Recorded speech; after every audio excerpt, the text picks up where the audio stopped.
La Ford Ka, deuxième du nom, arrive en concession. Alors après un premier essai très convaincant à Ibiza, nous avons décidé de l'opposer au leader de la catégorie, la Twingo 2.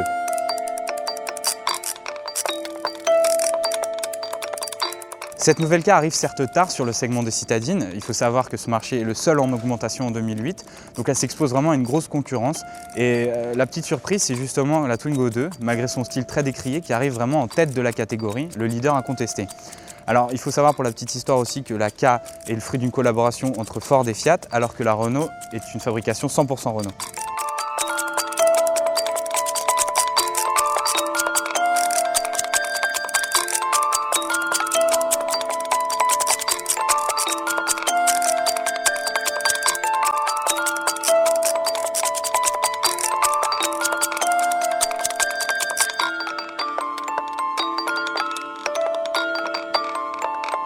Revoici à l'intérieur de la Ford Ka qu'on avait découvert ensemble à Ibiza. Alors ce qu'il faut savoir, c'est que cette Ka a grandi par rapport à l'ancienne génération. Mais il faut savoir aussi que ces mesures ne profitent pas particulièrement à l'habitabilité puisqu'elle est issue vraiment de la plateforme de la 500, assez réputée pour son étroitesse.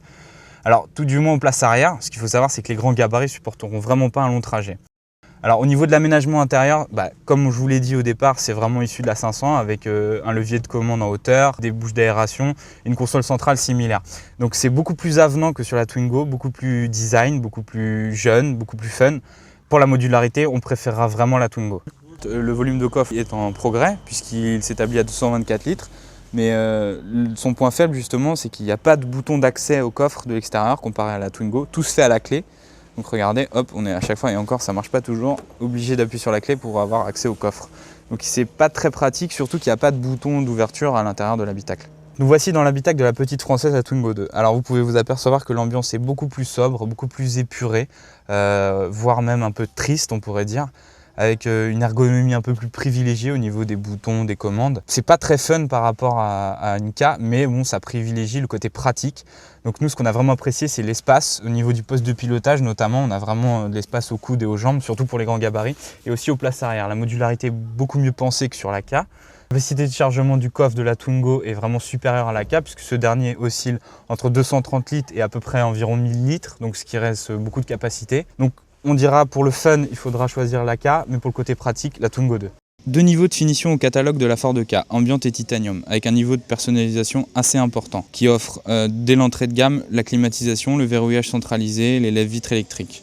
Malheureusement, Ford propose un large choix d'options sous forme de pack, kit connectivité, pack musique, pack siège, pack style, donc il sera assez difficile de faire son choix. Chez Renault, la gamme Twingo est un peu plus complexe, avec pas moins de 6 niveaux de finition. Contrairement à la Ka, l'accès à la gamme Twingo est certes plus intéressant côté prix, mais il n'offre pas de direction assistée, ni de lève-vitres électriques, ni de banquettes coulissantes. Chez Ford, on privilégie les packs et chez Renault, les niveaux de finition. À vous de choisir votre préférence.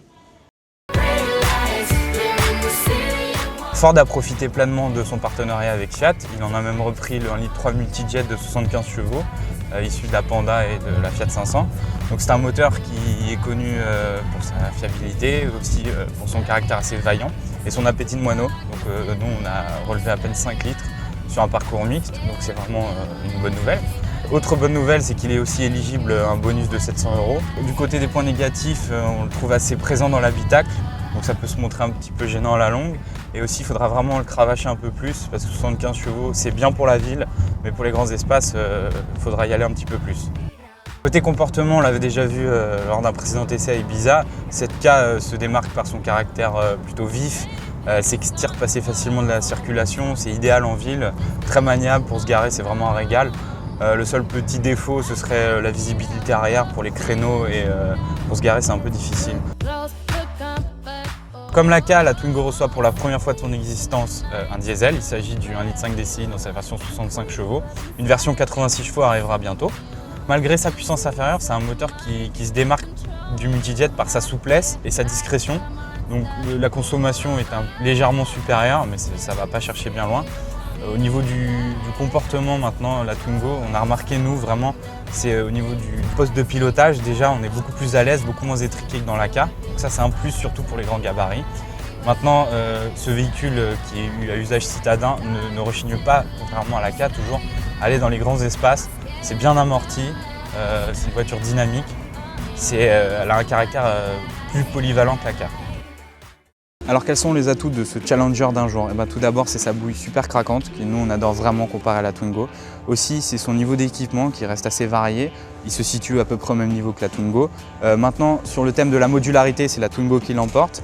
Même si elle est plus petite, elle est beaucoup mieux agencée que cette nouvelle K, qui vraiment est connue pour son étroitesse. Au niveau de l'équipement, ça se vaut, c'est assez similaire avec des équipements assez récents comme la prise iPod, la clim et tout ce qui va avec. Niveau dynamique, c'est jeux égal, mais si vous ciblez vraiment une citadine, c'est la K qu'on vous conseillera. Alors que si vous voulez un peu plus de polyvalence, il faudra s'orienter vers la Twingo. Donc c'est deux véhicules qui font à peu près jeux égal, mais nous, notre coup de cœur va pas au leader, mais au Challenger, la Ford K.